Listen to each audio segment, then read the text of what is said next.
علی کی بیٹی کا ہونا اتنا ضروری ہے جتنا قرآن میں سورہ حمد کا ہونا ضروری ہے. جیسے سورہ حمد کے بغیر نماز نہیں ہوتی،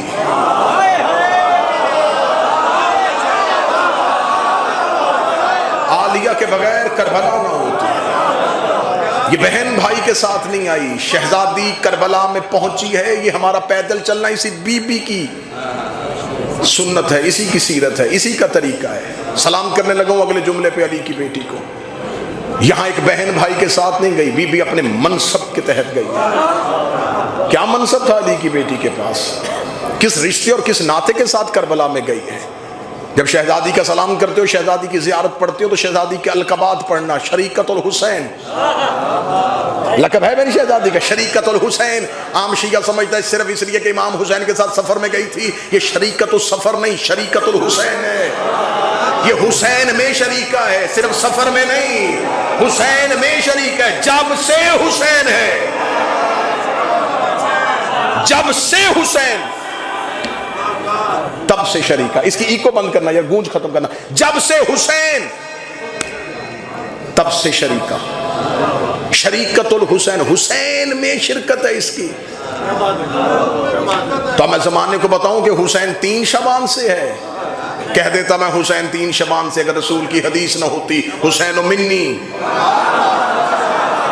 جو محنت میں بولتے وہ ہاتھ اٹھانا. حسین مجھ سے ہے، اس کا مطلب جب سے رسول ہے تب سے حسین ہے. جب سے حسین ہے تب سے یہ شریکت الحسین ہے. تو پھر اگر ایک جذب اور ایک اڑان اور بھرنا چاہو تو کیا مطلب ہے کہ رسول 17 ربیع الاول سے ہے. اول ما خلق اللہ نوری، سب سے پہلے اللہ نے میرے نور کو خلق کیا. جب سے یہ نور ہے تب سے حسین ہے، جب سے حسین ہے تب سے شریکت الحسین. میری شہزادی کا لقب عالمہ غیر معلمہ. یہ لقب بی بی کو کسی شیعہ مولانا نے نہیں دیا. چوتھے امام نے بازار شام میں اپنی پھپھی کا تعارف کرواتے ہوئے کہا تھا کہ میری پھپھی عالمہ غیر معلمہ ہے. میری پھپھی وہ عالمہ ہے جس کا کوئی معلم نہیں ہے. آسان کر کے جملہ کہوں، ان پڑھوں کے گھر میں کوئی کہے کہ میں نے کسی سے نہیں پڑھا تو سمجھ آتا ہے. ہائے ہائے ہائے ہائے. ان پڑھوں کے گھر میں کوئی کہے کہ میں نے اپنے گھر میں کسی سے نہیں پڑھا تو سمجھ میں آتا ہے. جس گھر میں سارے ہی پڑھے ہوں اور کوئی اس گھر میں کہے کہ میں نے کسی سے نہیں پڑھا، جو ہاتھ نہیں اٹھا یہ علی کے گھر میں غیر معلمہ ہے. یہ باب علم کے گھر میں غیر معلمہ ہے. 5 سال یہ شہزادی پلی ہے رسول کی گود میں، رسول کے ہوتے ہوئے غیر معلمہ، علی کے ہوتے ہوئے غیر معلمہ. امام حسن، امام حسین، سید الساجدین، امام محمد باقر علیہ السلام، ان آئمہ کے ہوتے ہوئے غیر معلمہ. کتنی فضیلت ہے اسی ایک لقب میں، عالمۃ و غیر معلمہ، جو اہل بیت کے گھر میں رہ کے بھی غیر معلمہ ہے. اگر ہضم کر سکو اور برداشت کر سکو تو میں عالمہ غیر معلمہ کا اپنے عقیدے میں اگلا ترجمہ کر دیتا ہوں، اللہ کی شاگردہ.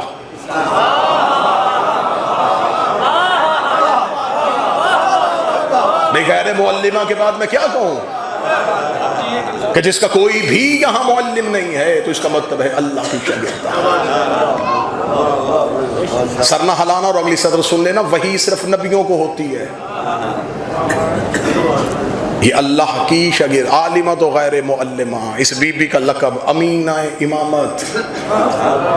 اللہ کی امامت جیسی امانت جس کے گھر میں ہو اسے امینہ کہتے ہیں. یہ شہزادی امینہ ہے. مکہ کے لوگ نبی کو امین کہتے تھے اس لیے کہ اس کے پاس اپنی امانتیں رکھواتے تھے. جس کے پاس کافر اپنی امانتیں رکھوائیں اسے مصطفیٰ کہتے ہیں. جس کے پاس اللہ اپنی امامت رکھوائے اسے امینہ امامت کہتے ہیں.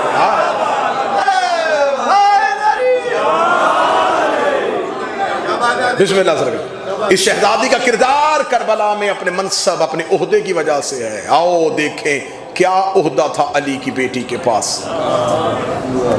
کتنا بڑا عہدہ ہے کہ اس بی بی کا اسم مبارکہ ہی بتاتا ہے کہ اس کے پاس کتنی فضیلتیں ہیں. زینب باپ کی زینت. قرآن کہتا ہے کہ بیٹے ماں باپ کی زینت ہوتے ہیں. حسن حسین کے ہوتے ہوئے باپ کی زینت ہے. کسی گھر میں بیٹا نہ ہو تو وہ تو کہہ سکتا ہے کہ میری بیٹی ہی میرا بیٹا ہے. جس کے گھر میں حسن بھی ہے, حسین بھی ہے, عباس بھی ہے, لیکن زینت باپ کی پھر بھی یہ ہے.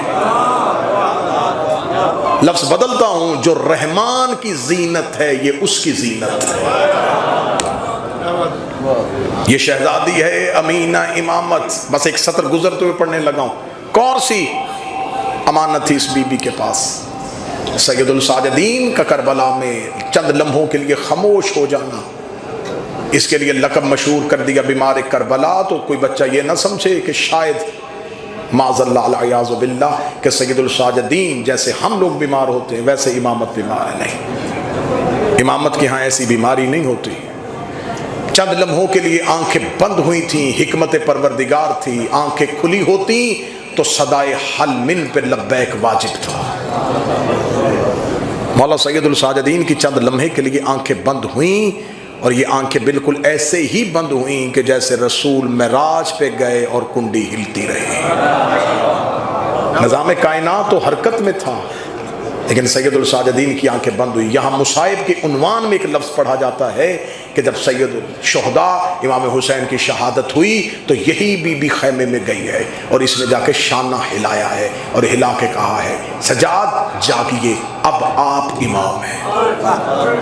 یہ لفظ ایسے ہی ہے کتاب میں کہ بی بی نے جا کے سید الساجدین کو کہا اب آپ امام ہیں.